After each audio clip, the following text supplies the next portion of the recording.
Yeah, this is your boy Gy'styles, and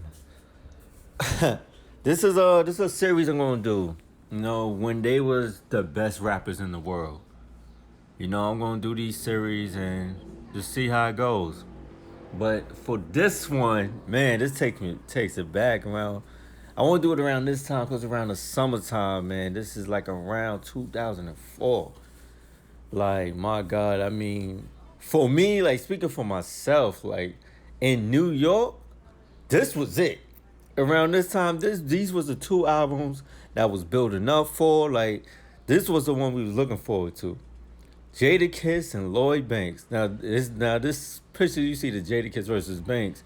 See, around this time, mixtape DJs that used to put two artists, it'd be Jada Kiss versus Lloyd Banks, but it's not really Jada Kiss versus Lloyd Banks. This is before the actual G and D Block beef, and that's a whole nother story. But around this time, this was like the two heavy hitters. So like these two dudes was killing the mixtapes. I mean, you had Jada Kiss. He's already a legend at this point. He already a legend. You already know he's gearing up for his second album. His solo album. This is why I came out. He had the songs with Nate Dogg, and man, he just got signed to like Aftermath Shady. So this is a big deal. He's down with Interscope and Eminem, and this is dope. Like Jadakiss was the man now. I mean, that Y song was like one of the most illest songs around this time. Like around this time, you only expect somebody like Nas to really deliver like a conscious song like that from a street dude. Like that was, this was fire. Like Jadakiss, and on top of that, he had all the mixtape freestyles. See, this was about. Then on the other end, you had Lloyd Banks. I mean, this dude was like the rookie of the year of these mixtapes. You know what I mean? He's 2003 like rookie of the year mixtapes. Like, from the success of Give Us a Die Trying, everything after that attached to 50 around this time was just going platinum.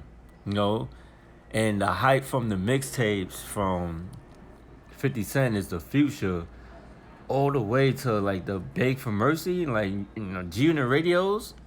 Around this time, I think G Unit Radio Part 6 had Banks version of it. So yeah, yo, this was what we was giving up for. So you had Banks Hunger for More coming out in the summertime.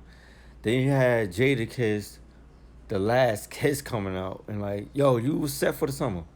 I'm sorry, I'm like, between these two, these was like for New York. Maybe somewhere else, T.I. was, the album of the year or Outkast around this time. But, but I'm talking about in New York, like in the summertime, like if you was that mixtape dude, this was the tape. Like, this was the one you really was like looking forward to. In this mixtape, you had all the best like freestyles from like Banks and J Kiss from all these other mixtapes. See, that's how it was back then. You would try to like collect all your like if you was a Jadakiss fan back then or a Lloyd Banks fan, you trying to collect all their freestyles and you trying to find them from all these different mixtapes. You read in the back of these mixtapes. If you see one Lloyd Banks freestyle and you don't know what that freestyle is, you ask to do play that song. You want to check and see if you got this song or not. And if you don't, you like, oh, I paid a whole $5 just for one Lloyd Banks. It could be a 2-minute freestyle. But if I don't have that song in the crib and none of my mixtapes, I don't care if it's 17 tracks on there. I don't care about. I'm buying it. You know what I'm saying? Like I'm buying it. So I mean, damn. I mean, then when you have Jadakiss, I mean, going against these albums, who's tough? I mean, the songs with Mariah Carey, "I'll be by your side, General. I know I always find a way." like that was. Oh man, that was it. You can't go wrong with "By Your Side." Then, whew. I'm sorry, it's not the it wasn't the last kiss. It was the kiss of death. Yeah, there you go. But that songs like the Mariah Carey song, on songs with him and Styles P, it was a back and forth. Shootouts, that was my joint. He had one song. I don't know. It was one of the corniest Jadakiss songs ever, but I liked it. It was the one with Snoop that every day when you rolling through the hood. That shine, I don't know. That shine is just that shit's hard. And even another like corny cool song that I like that. Shorty got it in with me. I think it was Kanye had one of the most smoothest bars on there. Like his verse was just fire for me. Then you have the Hunger for More. Like to me, I don't know, like the production on that album and uh, yo, that album just had it. That was just a smooth, one of the most smooth. Like that album, not a classic.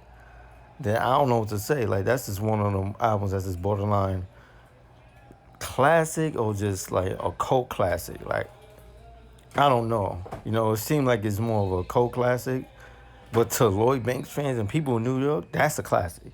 Home for More was a classic. I mean, from the start of the album, from Ain't No Click, you know, to Playboy, to Warrior, you know, that that album to start off like tough.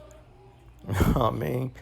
I'd say Jadakiss probably had songs wise, Jadakiss probably had better songs, but as an album, like just listen straight through, it was easier to listen to Hunger for More straight through than um, the Kiss of Death. Kiss of Death probably had 18 songs. That was dope. Some of them, most of them was dope. But I would say like Banks' album was more. It was an easier listen. It was a more easier listen. But Kiss had the songs like songs like Why and By Your Side just takes the album just all the way to like a whole nother level. Like I say the most standout song on Banks' album is the last song, Southside Story. Whew.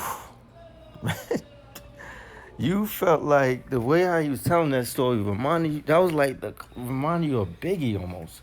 Like that was like the best storytelling I ever heard Lloyd Banks do. And I don't. He never like really. That was probably one of his top songs ever. Period. Like you felt like you was in the park about to get hit with the baseball bat. Like the way how he was telling that story. Yeah, it was Kiss Me. That's the song with Mariah Carey. By Your Side, I always get that confused for some reason. I keep thinking By Your Side was Mariah Carey with the sample, but it wasn't. It was the Kiss Me. That was hard. But songs like Real Hip Hop with Sheek Loose, which I think Sheek Loose had, that was one of his best like you ever heard him. I know guarantee he got more, but he definitely kept up with Kiss. Like she goes in. And songs like I don't wanna go back to the way I think it used to be, the last song on Jadakiss album. That song, I mean, I know some dudes like that they be like, yo, I fucks with that song. Like that last song on there, that shit hits you hard because Jadakiss just always hits you with them verses, man.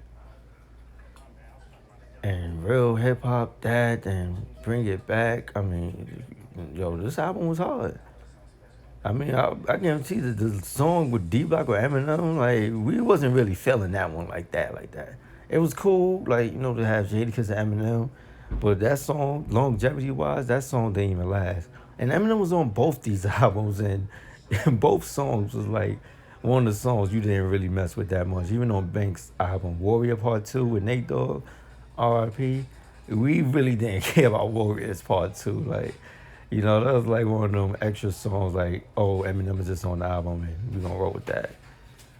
But yeah, yo, man, these two was the two juggernauts, man, going at it. This was fire. And the thing I really liked about Banks' album, he had a song with everybody in Junior at that moment. You had a song with Yayo. You had the songs with 50. The 5 full songs with 50. You had the song with Lloyd with Young Buck, and all of them stood out. Like Work Magic, the song with Game. Oh man, I don't know how I forgot the name of that one, but that was one of my joints. Um, you had also the song. Of course, Snoop. Snoop happened to be on both albums because see, these both Interscope albums. I don't know what. Interscope had both of these New York rappers out at the same time. Like it was just they could have marketed it even better, but these two was like 2004, 2004 summertime. These were the two most like rappers in New York to look forward to, and they both delivered. Like both albums, like stood the test of time. Like to this day, I don't understand like why Jadakiss albums don't be considered classic here and there, or why Hunger for More don't consider classic is beyond me. From I'm So Fly, like songs like that. That's like I'm So Fly is one of the most smoothest songs ever. I mean, that shit's just so dope. Just from the verses, it's so different.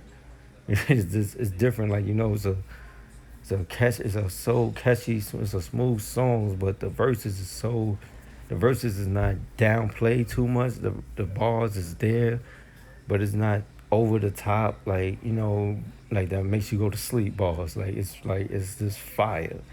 Like I can't help it. And man, I mean with Banks with the On Fire video.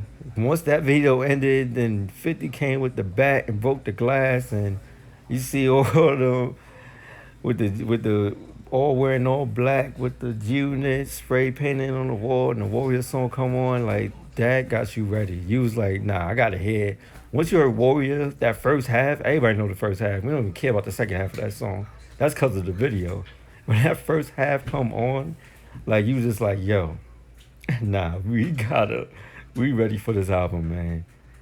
So I'm telling you, definitely check out, listen to any Jada and Lloyd Banks freestyles in 2004 or prior to that. Like these two was best rappers out, and like I said, I would have more videos like this. I kind of like freestyle this, like damn, using I'm just testing myself, seeing how good my memory is. You know, But if I forgot anything, made some mistakes, let me know in the comments. But it's your boy Gy'styles, YouTube. I am out.